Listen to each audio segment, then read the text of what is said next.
We read this book by Sonia Nazario called Enrique's Journey, and it's about a 12-year-old boy who comes to the U.S. illegally in search of his mother, and that started us thinking about children who are deported back to Mexico alone. Yeah, and Tijuana is so close. We made some contacts there at a youth shelter, and we found a young boy who had been deported. My name is Jay. I was born in Mexico. I used to live in the United States. My mother brought me when I was 2 to find a better job and to raise me. I used to live in Fontana, California. I was deported, and now I'm in TJ. It sucks because I couldn't be with my mother for Mother's Day, and my little sister, she turned 10, and she's getting older and older as the day passes, and it's like the years fly, and I'm just missing out on those days that I can't be with her. And my mother, she's working too hard, and she gets tired, and I just want to get back over there so I can get a job and help them again.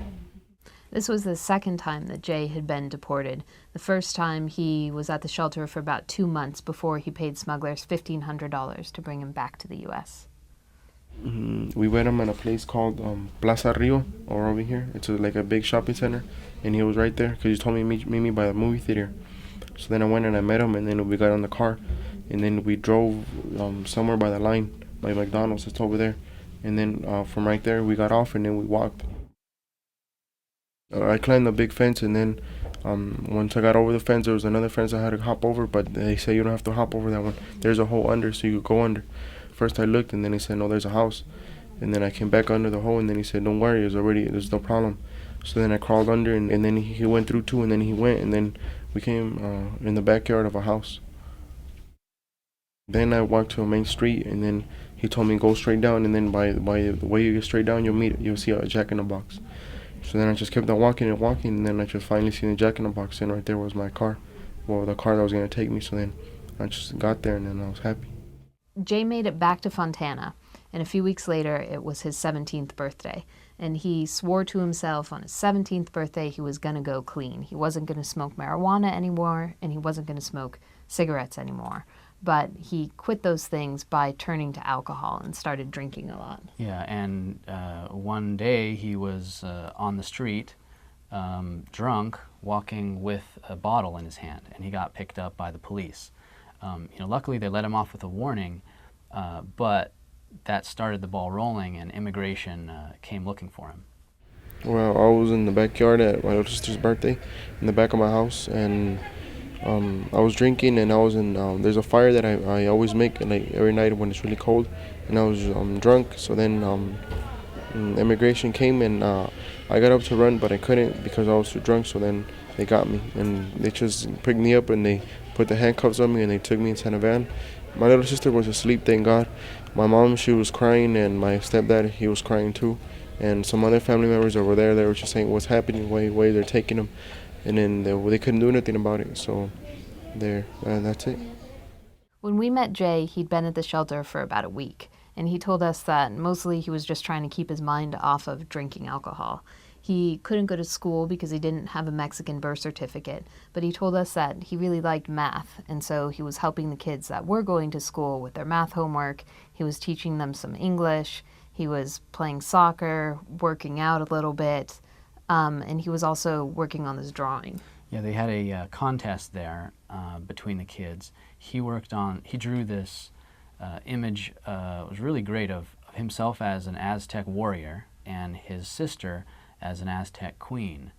And it was really interesting, him being from Mexico, living in Fontana around Mexican culture, yet now that he was back in Mexico, he felt completely out of place. I know how to speak Spanish, but I don't know how to speak like they do. And I know that once they know that I can speak it right, they think like I'm weird. Like some of the kids here, they tell me, "How can you speak English and Spanish?" And then I said, "Well, I don't know English. I learned it in United States, and I feel more better speaking English and Spanish." And I put my CDs on, and that's the only time I could actually listen to somebody else speaking English. And it feels good because the music brings me back some memories, and it makes me feel like I was at home. Because Jay was deported, he can't even try to go back to the U.S. legally for another 10 years. He knows that, and if he knows that if he does go back and gets caught, he's going to be thrown in jail. But in the next breath, Jay says that he's going to get a job at the Costco, which is just down the street from the shelter, to earn enough money to pay a smuggler to bring him back to the U.S. And he says that there are these teenagers who used to live at the shelter who now smuggle people across the border for a living, and they hang out in the street outside the shelter, and he's thinking about talking to them. I asked him, how much do you charge? And he says, I know you, so I'll charge you $600.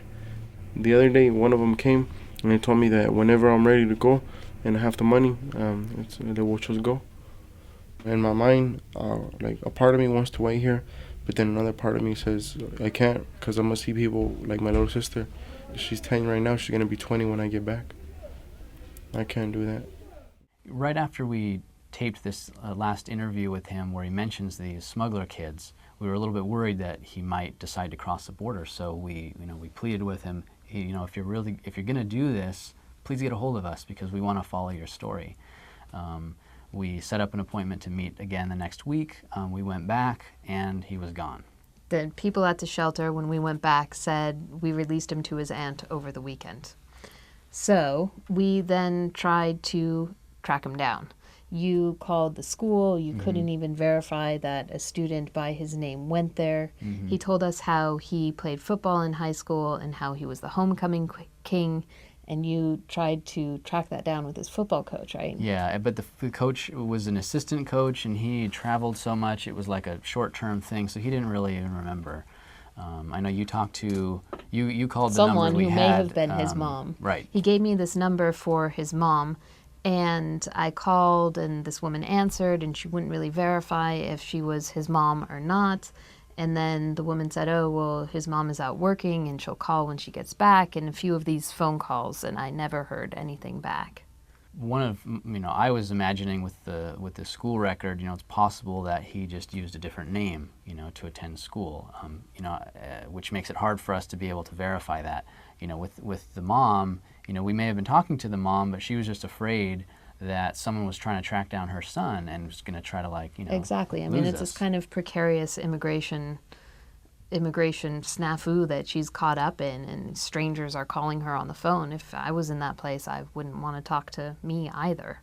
And that's one of the problems too with telling these immigration stories, is that there often isn't really a paper trail. There's often a lot of names, sometimes aliases. In Jay's case, he was a juvenile, so we thought about, okay, well, at least we can go back and verify his court record, but we couldn't because the juvenile records are sealed. We were at a dead end because we couldn't present it publicly as the truth, because we couldn't verify a lot of the pieces. But what he was telling us was real to him. He was clearly deported. We knew that the feelings that he was going through, being separated from his family, sort of this love for his sister. He talked about missing her and not being able to be there to protect her, hoping that she doesn't follow his same path. And I think we also felt like, even if we can't verify these things, it's still a really important story to tell, because it shows this more complicated side of the immigration issue that often isn't exposed. Here is this, he was 2 years old when he was brought by his family to the U.S. There are probably hundreds of thousands of children in his situation who are in the U.S. by virtue of their parents' decision. They're here illegally, and they get caught up in this system. And that's a story that you don't hear very often. But I guess I gotta try hard. I try.